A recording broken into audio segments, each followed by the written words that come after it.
Hello everyone, welcome back to the show. My name's Dan, this is Exploder, and for everyone that's just joining us, I've noticed a little influx of people on the page. Thank you for coming, thank you for listening. If you're on the Facebook page, if you're on Podbean, Stitcher, what have you, thank you for listening. Recently, I've gone through a couple episodes where I'm talking about individual promotions, whether it's Ring of Honor or Lucha Underground, which was really a promotion but a TV show, but I digress. I talked about even the legacy of ECW. In this episode, I want to go a little before the game, I guess, before the modern era, and I want to talk about the role of small promotions that tried to compete with Vince McMahon during the 80s and 90s. Now, this is very important in that I'm not going to be talking about WCW because everyone knows about WCW. There's no need to get into that. And also, I'm not going to talk about stuff that's happened after the fall of WCW and ECW because I feel like that's a topic that's so important. It's such a big thing that's something that can come up later on in another episode, and there can be an entire episode of that, whether it's the rise of the XWF, the WWA, the rise and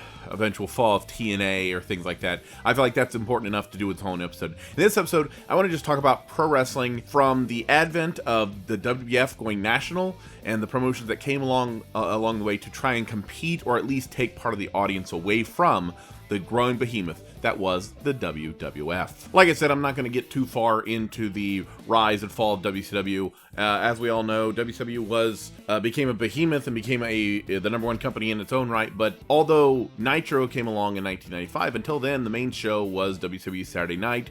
And a show that was on at 6:05 on a Saturday night was not competing with the WWF that was on prime time on Monday nights on USA. So this was something where the company came along and had Nitro, which was cool, but it wasn't really a competitor until about the spring of 1996 and the NWO. But even before WCW became a competitor, there were other companies along the way that tried to compete. They were bound to happen. Any kind of company that comes along, there's bound to be somebody coming up and is going to be smaller, and they're going to try and be the big boy. I mean, there's Coke and Pepsi, but there's also a bunch of smaller cola companies, pop companies, soda, whatever you want to call it, that are going to come and do what they do. So the idea that there were going to be smaller companies coming along and trying to compete with the WWF, whether they not, even if they had a chance or not, they were going to happen regardless. While WCW was the obvious alternative to the WWF, to the point where they almost bankrupted the Stamford, Connecticut company, there were other companies that came along, tried, and failed for a whole host of reasons. In this episode, I want to talk about those short-lived promotions who tried their best, but regardless, failed miserably in doing so. The first one to talk about is Pro Wrestling USA. This was a conglomeration of promotions from Jerry Jarrett, Jerry Lawler, Vern Gagne, Ole Anderson,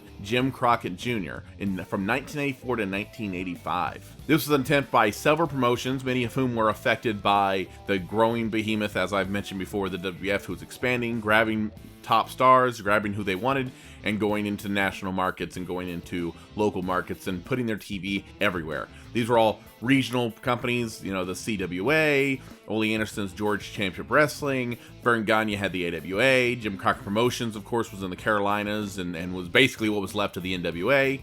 And they decided they were going to co-promote shows nationally as Pro Wrestling USA. Many Pro Wrestling USA shows were taped in East Rutherford, New Jersey, which was the heart of WWF territory. As taping a show like that in the Northeast, that was a clear shot against the bow, as they say. This was an attempt to undermine the WWF, and this was a time where the WWF was, they were expanding, but they still weren't where they were. They weren't where they were with Hulkamania, where they would be in 1987. They were still trying to become a national power, so this was a time where, if you could strike, this was the time to do it. The peak of Pro Wrestling USA came at Super Clash in Chicago. 21,000 people filed in Comiskey Park on September 28, 1985. It was headlined by Ric Flair versus Magnum TA for the NWA Heavyweight Championship, Rick Martel versus Stan Hansen for the AWA Championship. So this is, again, these are co-promotion. All these promotions existed, but they came together for these big super cards, and that was their idea on how to compete against Vince McMahon.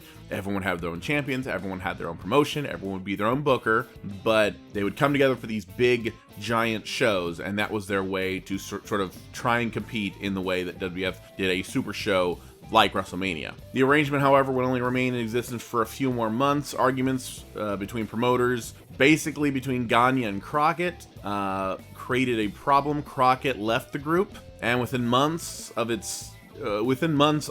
Super Clash, Pro Wrestling USA shows basically became repackaged AWA shows, is pretty much what happened. Crockett left and everyone they stuck to infighting and it just didn't go anywhere. Of course, this would come up eventually later with the famed Super Clash 3 card, where the promoters got together again for a giant super card. And that, of course, also fell apart after infighting, where people were accusing each other of trying to take each other's talents, and so on and so forth. The World Class Championship Wrestling, which was run by Fritz von Erich and people in the office, were depending on a strong buy rate for Super Clash 3 to survive as a company. When that didn't happen, they ended up being insolvent and had to close World Class Championship Wrestling. After this happened, World Class would then merge with Jerry Jarrett's CWA in the Memphis area, and they would eventually form something called the United States Wrestling Association, and we'll get into that, trust me. Another one was from Bill Watts in 1986 through 1987, the Universal Wrestling Federation. This was built from the ruins of the Mid-South Territory, which was destroyed by a combination of WWF taking their stars and the local oil economy in Oklahoma going bust at the same time, to the point that it even affected the local prostitution racket, which we all know is when it's really serious. Bill Watts decided he was going to go bigger and compete directly against the national powerhouse that was the WWF. He created the Universal Wrestling Federation because the universe is bigger than the world. Get it? Don't laugh, WWE. Check the name of one of your belts. March of 1986, Bill Watts launched the UWF compete directly against the WWF on a national scale. Unfortunately, his timing could not have possibly been worse, as the economy in Oklahoma was still in a nosedive, which created said hooker shortages. On top of that, not only could he not beat the WWF, he couldn't beat Jim Crockett Promotions, which would eventually itself be sold to Ted Turner and become World Championship Wrestling. Watts himself would lose $500,000 before selling the UWF to Crockett on April 8th, 1987, which ironically put Jim Crockett Promotions into such that they themselves had to sell to Ted Turner. You see how this is all intermingled here? Unlike other promotions that Jim Crockett Promotions purchased, the UWF did not immediately end. It was kept alive until December of 1987, although being owned by JCP. Sort of weird to say it that way. Despite the promise at the time, Crockett buried UWF stars and let a lot of people to sort of die out and started using the main stars in Jim Crockett Promotions and left UWF to sort of die. It's a very painful, slow death, I guess. Bill Watts himself in the early 90s will be brought in to run WCW years later, and that went very well, jokey joke. Remember how I mentioned the USWA earlier? The segment before? Yeah, the United States Wrestling Alliance was created by Jerry Jarrett and Fritz von Erich in 1989 as the CWA and what was left of World Class Championship Wrestling joined together again as an attempt to take on the national powerhouse that was the WWF. That's a term I'm going to have to work on. I need to say it a different way. It was an attempt to be a third national brand, because by that point, Jim Crockett Promotions then became WCW, was the second brand, clearly. It was a distant second, but still a second. And the WWF was obviously number one. They decided to take this national brand, this USWA brand, and then promote shows in both Tennessee and Texas, most of whom were headlined by Jerry Lawler, because of course they were. World Class Championship Wrestling would withdraw from the USWA in September of 1990 due to a revenue dispute, because that's how most of these go. The USWA would continue. The USWA itself, basically being the Memphis office, Jerry Jarrett and Jerry Lawler and other business people along the way, would continue until 1997, which I cover in a blog post on the official Exploder blog called The Dying Days of USWA. If you have a chance, check that out. I'm going to put that on the page. It goes more in depth on how the USWA was almost literally the last territory, and then it faded away due to some shenanigans behind the scenes. It's actually a pretty good read, if I do say so myself. Not only was there a Bill Watts UWF that failed, there was a Herb Abrams UWF that failed. This UWF, Universal Wrestling Federation, because, lasted from 1990 until 1996. Herb Abrams founded the group in 1990 with the hopes of both returning wrestling back to its roots and also being a flashy, over-the-top promotion that was going to bring the glitz and glamour of Hollywood to wrestling. He said both of these things at the same time. He signed top stars that were not signed to either company, including Paul Orndorff, Steve Williams, the Dr. Death kind, Bam Bam Bigelow, Don Morocco, Bob Orton Jr., Brian Blair for some reason, Danny Spivey, Billy Jack Haynes pre-Coke, Ken Patera post-Coke, Colonel De Beers, David Sammartino again for, I don't know, for some reason, maybe thought he was signing the other one, Ivan Koloff, Bob Backlund, and a young, crazy man named Cactus Jack. Now, say what you will about the guy, and trust me, I will. That's actually a pretty roundabout roster. He trademarked the UWF name in June of 1991 because Bill Watts never bothered to trademark his version of the Universal Wrestling Federation, you know, the one that he sold to Jim Crockett Promotions in 1987. So to recap, Bill Watts sold a promotion, but never trademarked the name first.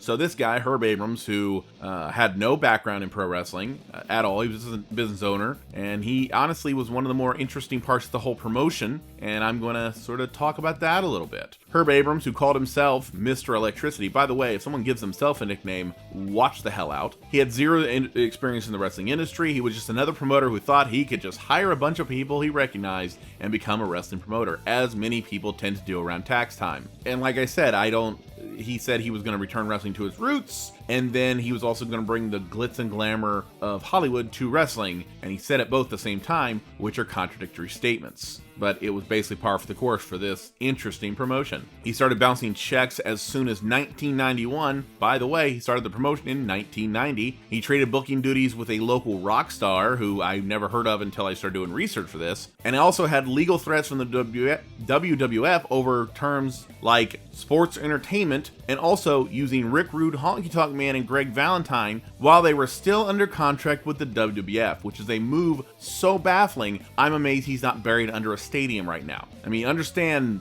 the WWF sued WCW because they had Scott Hall act like Razor Ramon kinda, and this guy was using WWF contracted guys on his promotion. How he did not end up dead, I'll never know. I'm just gonna say it that way.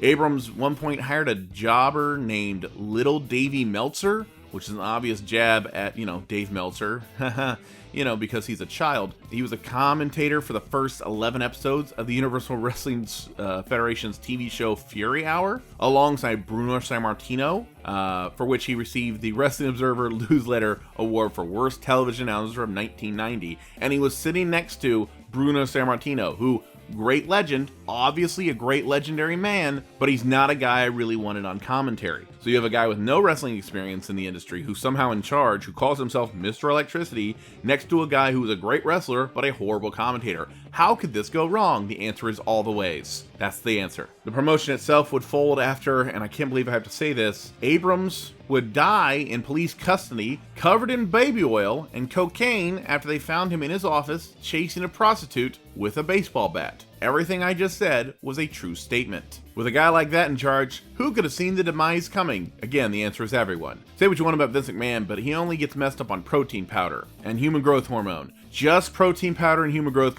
hormone. No cocaine. And very few hookers. Alright? Get it right. The UWF tape library was left in storage, maintained by former wrestler Al Burke in California, and then when Abrams ended up, hookering and blowing himself to death, Burke claimed the library as abandoned property, which that's kind of what you do in that case. The guy's covered in baby oil, cocaine, and hooker spit, and he's dead, so it's yours now. Congrats. Now, it's going to be hard to go against that one. I'm going chronologically here. Like I said, that promotion went through in 1996 somehow, but never was really a big promotion. This one was a little earlier than that. It was from 1991 to 1994. The Global Wrestling Federation, which was founded by Max Andrews and Joe Pedicino. The organization was a mix of established names and newcomers, many of whom would launched their national careers after appearances on the Global Wrestling Federation's daily ESPN show, which was still a big get at this point. And Global, we're talking about guys like Jerry Lynn, a young guy named the Lightning Kid, who would eventually get hired by the WWF as the 1-2-3 Kid. You may remember him as the guy who crotch chopped a lot of people.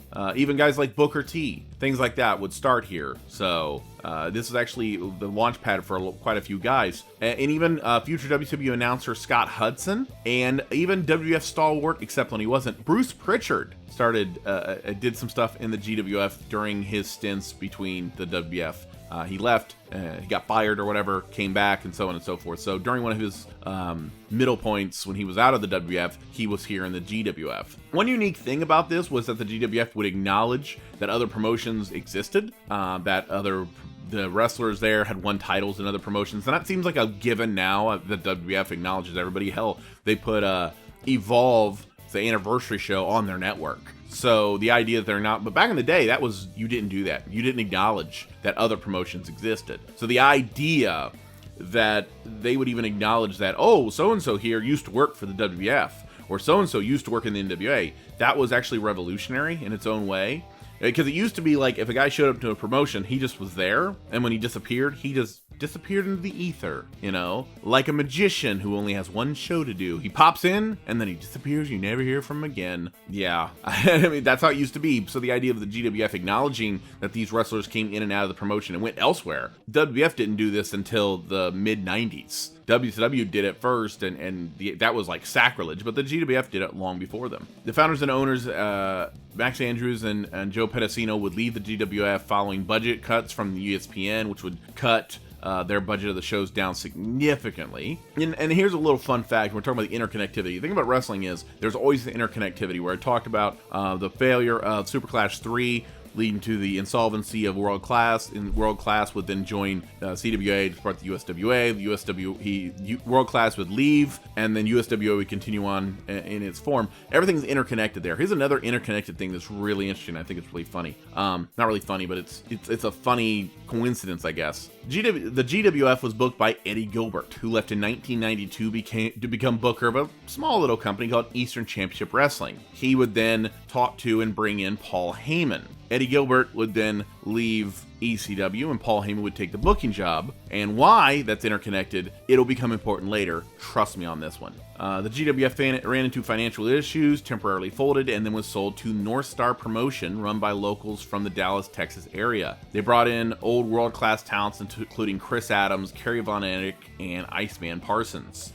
And then with North Star Promotions running the show, despite doing weird things like a bungee match, which is very infamous, as they fought on top of the thing and the loser got pushed off and had to bungee jump, you know, the loser has to do an extreme sport. I'm not sure how that works. Or they were talking about being broadcast on a fictional global TV network that, because it was fictional, did not exist. They actually seem to be turning the place around. Then in 1992, the WWF got really petty and sued the Global Wrestling Federation because they felt the use of the word global had the same definition as the word world. Yes, I'm serious. You see why I'm amazed they didn't bury Herb Abrams out in the desert somewhere? They're suing them over the word global. In 1993, following the untimely death of Kerry Von Erich, the GWF started focusing programming on, of all people, Chris Adams. A promotion focused around Chris Adams. I want you to think about that for a second. And he was the booker. So how could this ever go wrong? Q2, the GWF closed on September 21st, 1994, with the last show airing on September 25th of that year.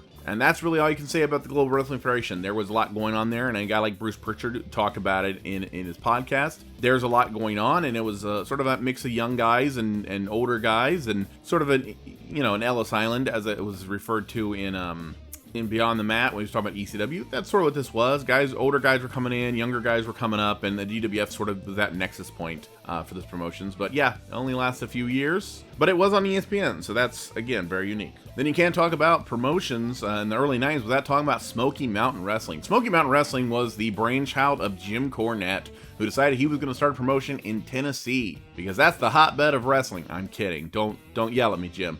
But Jim Cornette, yes, with backing from a mysterious benefactor who ended up being Rick Rubin, the rock and roll producer. He would start Smoky Mountain Wrestling in 1991, being based in Middle Tennessee, and they did pretty well for themselves. And again, that was another one where they were never going to be a national promotion, but it was really a return to the territory system, really what it was. It was like an old territory. They ran in Tennessee in certain areas, and they'd come in Morristown, Knoxville, and things like that, and they did regular shows, and they made good money, and for the first few years, they were doing really well. The problem was, which Jim Cornette acknowledges now, is that, quite frankly, he started a promotion at a time where the business itself was going into a slump. And while Morristown and Knoxville or whatever were doing pretty well for themselves, the industry on its own was taking a slide. Independents weren't drawing what they used to. The names you could bring in the Rock and Roll Express, which he did, put up against new guys like the Heavenly Bodies, which were Tom Pritchard and Jimmy Del Rey, or Stan Lane was in it at one point, and all these things. But it was a kind of thing where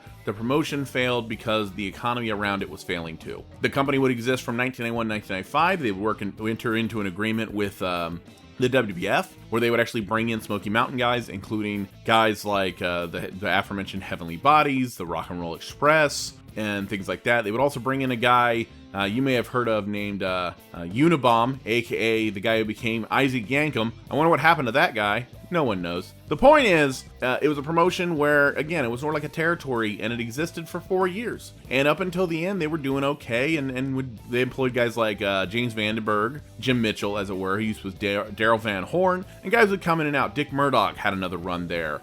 Guys would come in and out, and the promotion itself was a good territory. Was it trying to compete with the WWF?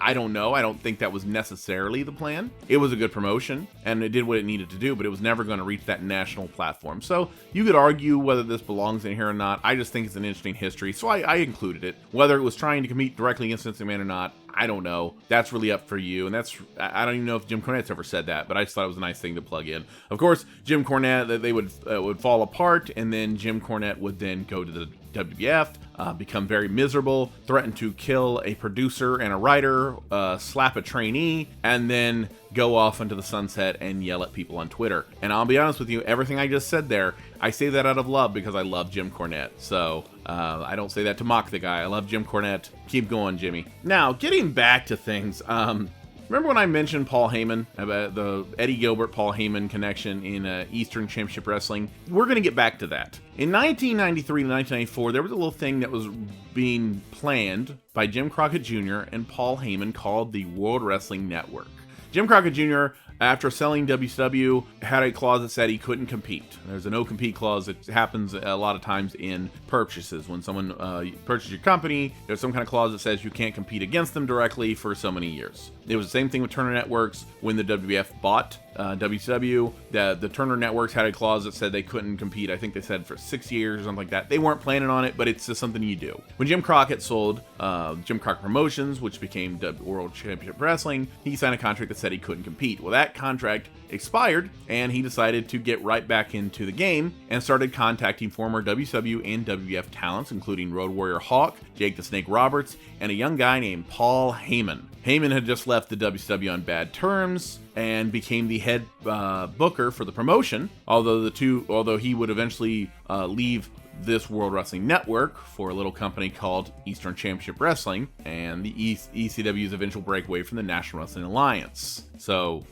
like I said, Eddie Gilbert left to book ECW. Paul Heyman, what's really interesting was that Paul Heyman was waiting for the World Wrestling Network to take off when he joined ECW. He was just coming on to help, and he took the booking job in ECW sort of as a side thing until the World Wrestling Network took off. And then it turns out it was the other way around. World Wrestling Network wouldn't last, and ECW would last quite a bit longer. They hold their first event in Killeen, Texas in August of 1993, and it proved moderately successful, drawing 2,156 people. Now, this is, of course, 1993, which is the beginning of a pretty decent slump in the wrestling business. I mean, keep in mind, August of 93 was Lex Luger and Yokozuna SummerSlam. It was that kind of slump.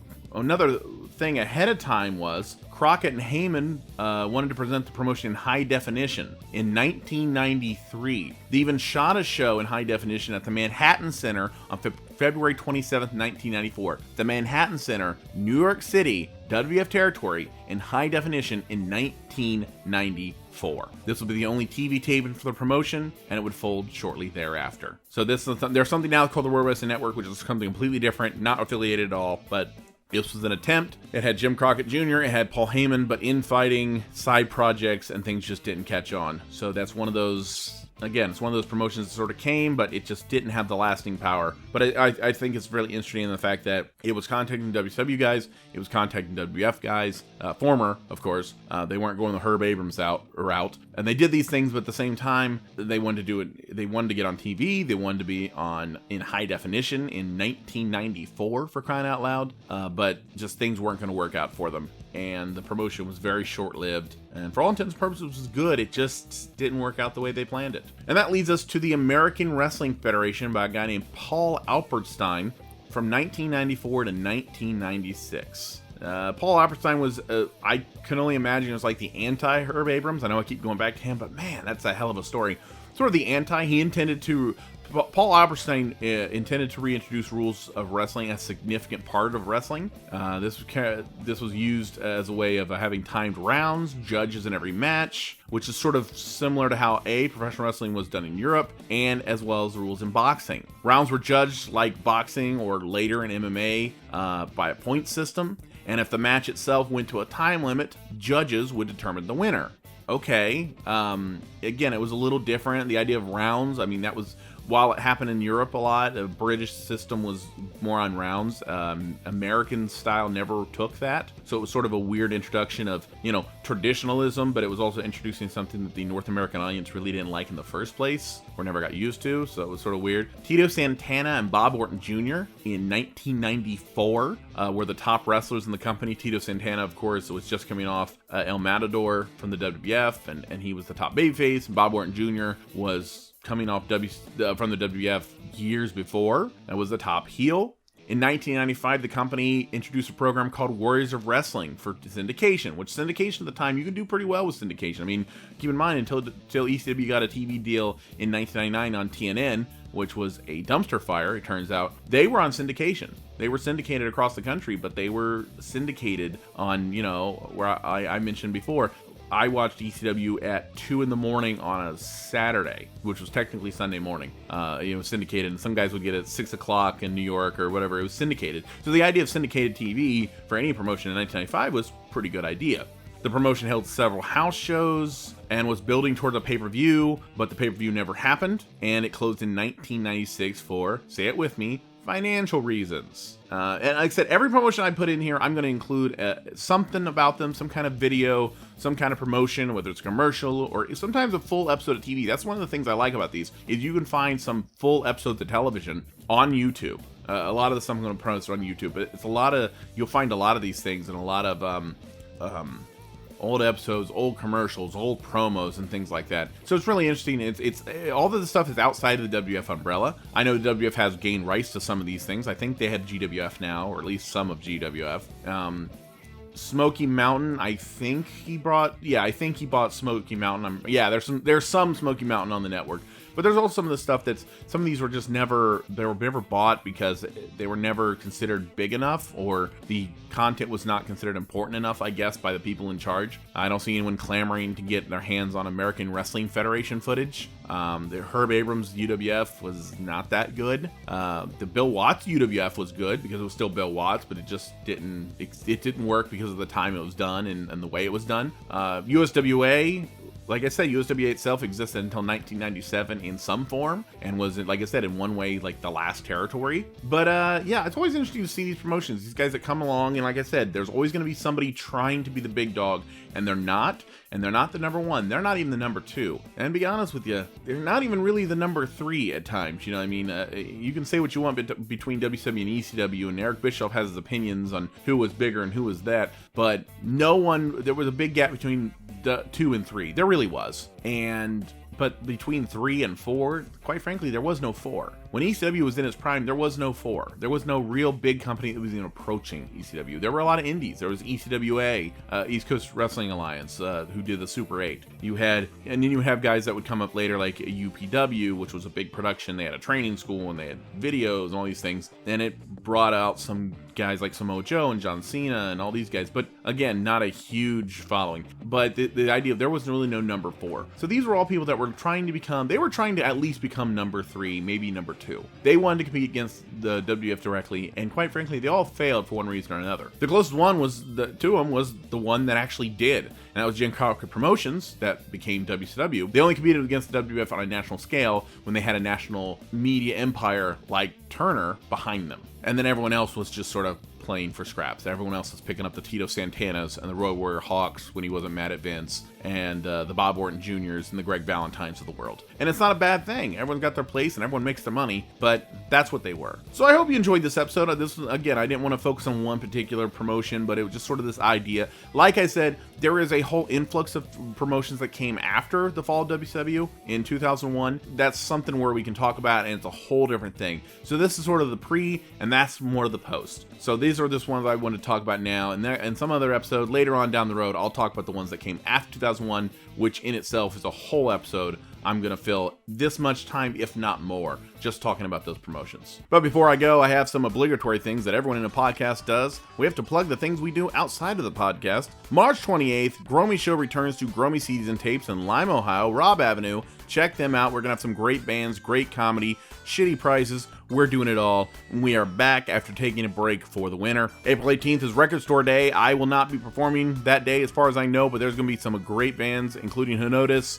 I'm going to put up a poster on the video version and show you everyone that's going to be playing that day. It's going to be a full day. Support your local record store. If you can't make it to Lima, Ohio to Gromy CDs and Tapes, find your local independent record store. Go there. They're going to have some great deals and some great people. And I hope you all have fun that day. That's just something I'm going to go to just as a fan, just to have some fun. May 15th. Blackout Boxing, Southside Spartans Boxing Gym. We are promoting that one. Again, I am not getting in the ring. God, I don't need to be doing that. But I'm going to go to promote. We're going to make sure I might be doing some live commentary. Some of that stuff's going to make its way to the ZTO network because we're going to be doing commentary and we're going to send some footage. It's going to be an event like you've never seen before. May 13th through the 16th is the Rubber City Comedy Festival. I'm going to do my best to make it out there to help out the people running it, the people I know, including Kyle Honhorst, who is a guy I do other shows with. I do Beans on Parade with. He's a great guy, and he's starting the Rubber City Comedy Festival in Akron, Ohio. If you are a comic and you're looking at submit your stuff, and I'll include a link or something like that for that. I'm going to be there. I might host a couple shows. I don't know what I'm doing yet, but I'm going to try my best to come out there to help out, just to see a new crop of talent, new crop of comics, and have some fun at a brand new festival. May 22nd, this is another one close to me, but Joe Dees, the guy who got me into comedy, the guy who started all this, the guy you can blame for me being on here talking about wrestling for a half hour. Joe Dees recording a brand new set in Fort Wayne, Indiana. Hit me up on the page, contact me, or contact Joe Dees if you're interested in coming out and watching the show. This is going to be a brand new set. It's going to be a great show, and that's another one. I'm not working the show. I'm just showing up to have fun and support a good friend and a guy who's a very funny comedian. Well, I think that's it. I think I've got all the plugs in. So until next time, my name's Dan. This Exploder. Have a good one.